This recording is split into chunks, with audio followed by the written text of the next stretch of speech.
my name is Nigel Davies, and I am a consultant ophthalmologist at St Thomas's Hospital.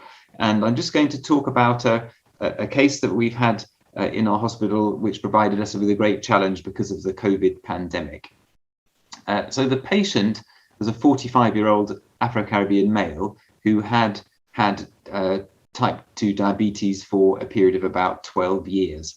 And we did see him in our clinic in December 2019. And he was noted at that point to have moderate to severe non-proliferative diabetic retinopathy in both eyes, and he had no macular edema. Unfortunately, in June of 2020, he developed COVID-19 infection and was very badly affected. He was admitted to the hospital intensive care unit and actually was ventilated for a period of 3 months. That required him to be proned and for his body to be turned up and down, supine and prone multiple times. Once he had recovered sufficiently, he was then on a high dependency unit for 2 months. During that time, he unfortunately had a stroke and he recovered very, very slowly. And he noted extremely weak legs and was unable to walk. When he was sufficiently recovered, he also noted that he had poor vision in his right eye. So he returned to see us in our eye clinic. When we saw him then, the appearance of his eyes had changed quite significantly. He had developed very dramatic and florid proliferative diabetic retinopathy, more in the right eye than in the left eye. And his right eye had relatively poor vision of around the 636 Snellen level. When we looked in more detail at his retinas, it was also apparent he may have had central retinal vein occlusions in both eyes. So this is a gentleman who was recovering from COVID, who had very severe retinopathy in both eyes and relatively poor vision in his right eye. We did the OCT scan, which showed significant macular edema and traction on the right, and we could easily see the new vessels arising from the left optic disc. So we knew that we needed to try to treat this quite urgently to preserve as much vision as we could, and we discussed that treatment with him. My vitreoretinal colleagues wanted to go ahead with a vitrectomy in the right eye with panretinal photocoagulation, and I wanted to get on and treat his left eye with laser and panretinal photocoagulation. Unfortunately, when we suggested this to the patient, his reaction was actually to burst into tears and to cry. And I can still remember him sitting in his wheelchair with his head in his hands, sobbing away, because the thought of having any intervention was just too difficult for him to consider at the time.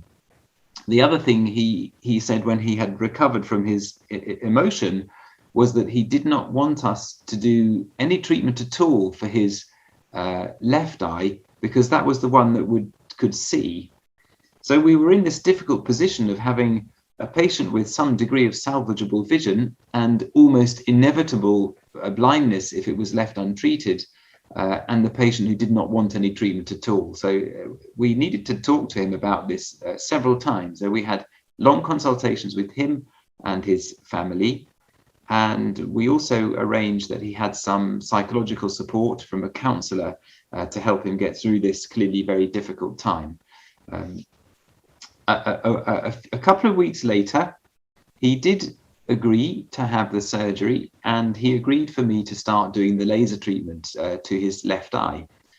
The issue with doing laser with significant proliferative retinopathy is, of course, that when the new vessels start to respond to the laser and start to contract, they might bleed.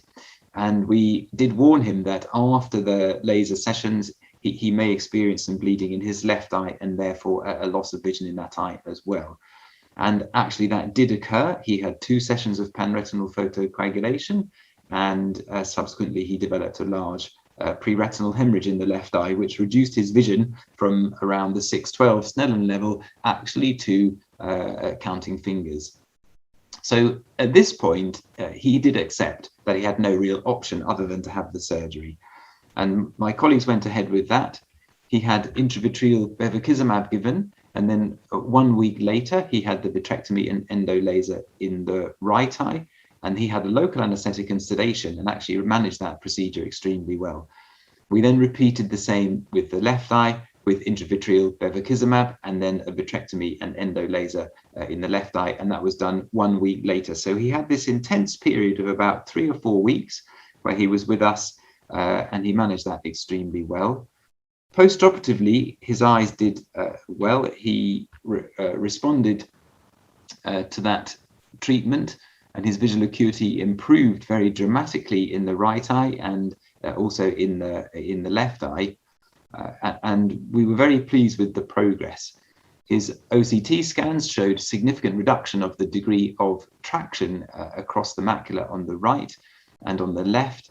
He did, however, develop some diabetic macular edema on the right eye, and for this we proposed a course of intravitreal aflibercept, which he was happy to go ahead with, as the trauma of that was much less than the surgery, and he responded very well to that. He was doing extremely well, and then when we saw him in June of this year, his vision in the left eye had actually again plummeted to the hand movement level. And when we examined him, this was because he had had a further vitreous hemorrhage in the left eye, which filled his whole vitreous cavity with a diffuse amount of blood. It was decided at that time actually not to go ahead with a further vitrectomy and a washout, but to see whether that would settle on its own. Now, this gentleman had not seen his family in Nigeria for many, many months, and he was well enough to travel. So he had already arranged to travel to see his family in Nigeria. So we agreed that we would not do any intervention until he'd returned from his travels. And actually, we saw him again in the clinic last week. His visual acuity in both eyes had improved to 612. The cavity hemorrhage had cleared. He in himself was a completely transformed gentleman. He could see much better. He was still in a wheelchair, but he was making a good recovery. And I think the impact of being able to see his family again was a major part of his whole recovery from this episode. So we have started to continue with the Eylea injections in his right eye because his macular edema had returned. But at the moment, the proliferation does seem to be fairly well under control. We have warned him, however, that sometimes proliferation can continue because of the relentless ongoing ischemia that diabetes can cause. But for the moment, we are keeping going with the anti-VEGF treatment for his diabetic macular edema. So this case just summarizes some of the problems that we've experienced in patients with proliferative diabetic retinopathy, particularly during the time of the COVID pandemic. This gentleman is not a unique example in our unit. We have had many, many patients who have not attended appointments and who have shielded themselves because of the worry of the COVID infection and their clinical vulnerability. And they are now arriving back to see us with very significant proliferative diabetic retinopathy, vitreous hemorrhages, rubeosis, traction, and also significant diabetic macular edema. So we remain very committed to our patients, and we take a team approach with the medical retina and the vitreoretinal colleagues working together in joint clinics to provide the best care for these patients. So I hope this has given a good example of some of the things that we will be facing over the next couple of years or so as a result of the pandemic.